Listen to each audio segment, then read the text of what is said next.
But we started out, I had a guy that said, a friend of mine who said, we'll give you $2,000 a month. I said, great, General. He came to our launch service and said, you know what? My wife and I have talked, and what's your rent? I wished I didn't know where he's going because I'd have said $4,000 a week. But I said, I mean, integrity you only take so far. First thing they go. I mean, integrity's good up to a point. I've gone to preaching now. But he said, you know, how much? I said, it's $1,000. He said, well, could we up our giving to $1,000 a month? $1,000 a week. And we'd just like to know that that's what we're paying for. You can use it wherever you want, but when we write that check for $4,000 a month, I said, are you kidding me?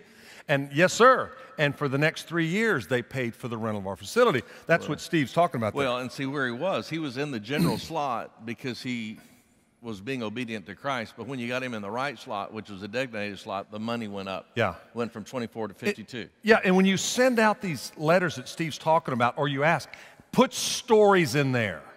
I don't care about paying your personal light bill. I mean, I like you, and it'd be great if the lights worked at night. But when you tell me life change stories, not somebody who used to go to church and then came back to church. I want to hear somebody that was far from God, on their way to hell. They trusted Jesus, and God's changed their life. I'll give to that all the time. In fact, you will find as we talk about partners, they're investing. They want a return on their investment, and it's not necessarily you have a building or you drive a nice car or you're fat and sassy. It's there's life change. Yeah, let's talk about where that money goes to. Yeah. I'm going to talk about a traditional church. I told you it would be off the notes, so if, you know. And then I'm going to ask Hal figure it out to talk about what it looks like, what might be different in terms of a church plant. In a traditional church, it's going to look something like this. You're going to have a pie, and about 50% of it's going to be staff. And then about 10% of it's going to be missions.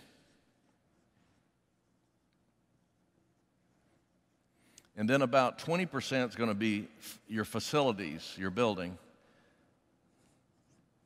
And then about 20% is going to be everything else. This is cell phone bills, this is youth ministry, this is children's ministry, this is Ritz crackers for the preschools, this is paper, this is staple. I mean, a lot has to go into this slot. And one of the things that I see happen a lot with church planners is that they get a school building for real cheap. And so what ends up happening is as they get a little bit larger, all of a sudden they don't have 20% here. They've got like maybe 8%. It's all that's cost them to rent that building. And then all of a sudden one day the school system says you have to be out in a year, or they get to the point where they need a permanent home so that the community that they're in can see that they're serious about being a church in that community.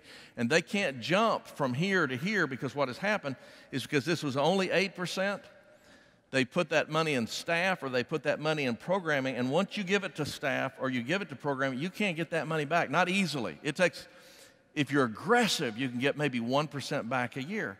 And the truth is that when you make a jump from a rented facility to a permanent facility, and you have to pick up a regular mortgage, and you have to pay utilities on that, you really do need to do several things. One of the things you need to do is have some type of capital campaign so that you can get an immediate infusion of cash, and we want to tap that second category. Remember the second category was building? There are people who have got money in their pocket that they will give above and beyond their general fund to get into that first building, and that first building is the easiest money that you'll ever raise, all right? But you cannot get into a building and sustain your mortgage payments just on that. You also need about 20% of your general fund funding whatever you're able to borrow. Now, you say, well, Steve, I don't need all of that. I only need 8%. So what are you telling me to do with this 12%? Well, I'm glad you asked. What you want to do with that 12% is one of two things. One thing you can do is you can put that money in a savings account so that when you get ready to move in that first building, you've got a down payment on some of your soft costs like architectural fees, like furnishings, equipment, sound, AV, all of that stuff. And so you create a savings account. So now you've got a savings, plus you've got a capital campaign, plus you have the ability to service a debt. And so if you've got, let's just say you've got $1 million coming in at the time you move into your first building, you've got $200,000 a year to service a debt. Well, $200,000 at 8% interest over a 20-year AM, will service a $2 million mortgage payment. So now you're not limited to just the money you raised in capital campaign. Let's say you raised $1.5 million. Now you got $2 million you can borrow because you can service it with the money that's already coming in because you don't have to pay rent at the school anymore. So now you're at 3.5, plus you've got the money that you got in savings. Let's say you saved $500,000. Now you got a $4 million building instead of a $1.5 million building that you would be able to build with just your capital campaign. Does that make sense?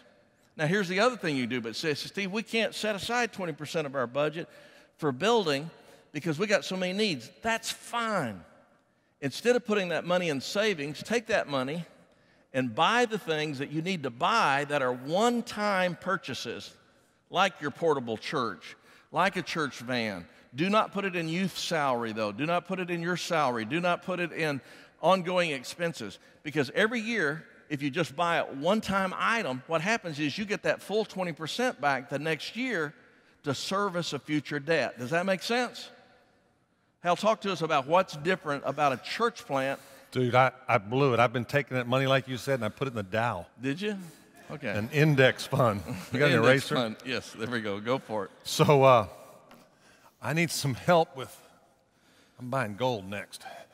When you're starting, one of the things you've got to decide is what you're going to do with money. And I watched a lot of guys spend it all and blow it all, and that's like this faith thing, and I think that's really cool. But I think it's even cooler to manage your money so that you've got some reserves beside you. So like Steve said, you're not spending it all at one time. But when we started, primary part of the budget, we are unbalanced budget-wise in the first year. You can't sustain it, but it was all spending it in outreach, okay? It wasn't spent on staff. We had staff raise their own salaries that they were on, but we spent probably 50% of the first year's budget in outreach. I mean, just doing everything we can, because one of the struggles in being portable is I've got to rent space in their head. Are you with me? If you have a building, you got brick and mortar, people drive by it, and you own a piece of their brain because they see it every day. Well, when you don't have that, you have to create space in their head. You have to rent space in their head. And we'll talk about some marketing later on. But budget-wise, the salaries, they were low. You're in a church plant. In fact, one of the things I've found, they talked earlier about when you hire somebody, hire them very low, because I don't want them doing a job for the money, because I don't want them staying if they don't like it.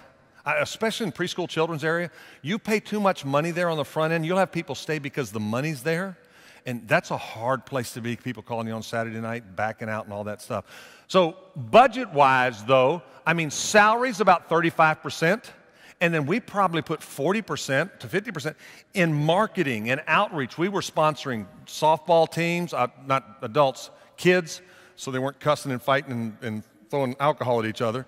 But, we were doing that, just getting branding out everywhere we could. But that's where you start. What's cool, what Steve just gave you, if you were taking notes, what you can see is where you're headed, and you develop a plan to get you there. Because money, let me just tell you something. If you can't manage your own finances, and that's one of the questions I ask people, tell me what your debt structure looks like right now. Sure. Because if you can't manage your finances, you sure ain't touching these over here, right? And why would I invest in you if I'm not sure you can? And one of the advantages I had in starting a church was I had been an executive pastor in a couple mega churches and had run that side of it, so people felt like they could trust me with finances. I proved you wrong after time, but on the front end, they knew they could trust me because they'd seen me do that. And not everybody can, but you need a plan, and a plan for what you're going to build. It's always funny to me.